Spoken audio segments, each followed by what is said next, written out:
గరుడు విష్ణుమూర్తి వాహనంగా ఎలా మారాడు? ఒకప్పుడు ఒక దట్టమైన అడవిలో ఏనుగుల కుటుంబం నివసించేది. ఆ ఏనుగుకి 2 పిల్లలు. వాళ్ళకి నీళ్లంటే చాలా భయం.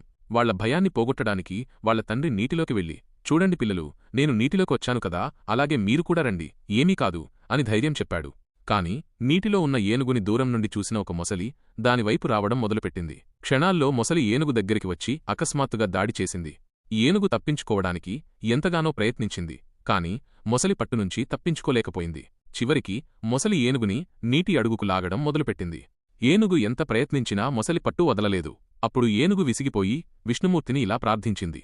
ఓ నారాయణ, నన్ను రక్షించు, నా కుటుంబానికి నా అవసరం చాలా ఉంది. ప్రభూ, నేను నిన్నే శరణు కోరుతున్నాను.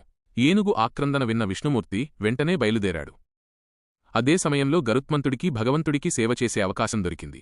అతను వినయంగా, స్వామీ, మీకు సేవ చేసే అవకాశం నాకు ఇవ్వండి అని అడిగాడు. అప్పుడు విష్ణువు గరుడుని మీద ఎక్కి ఏనుగును రక్షించడానికి వెళ్లాడు. భగవంతుడు ఆడిన ఈ చిన్న లీల గరుత్మంతుడికి తన భక్తిని నిరూపించుకునే అవకాశాన్నిచ్చింది. ఆ విధంగా గరుడు విష్ణుమూర్తి వాహనంగా మారాడు. విష్ణుమూర్తి నిజమైన భక్తులు ఛానల్కు సబ్స్క్రైబ్ చేసి కామెంట్స్లో జై హరినారాయణ అని రాయండి.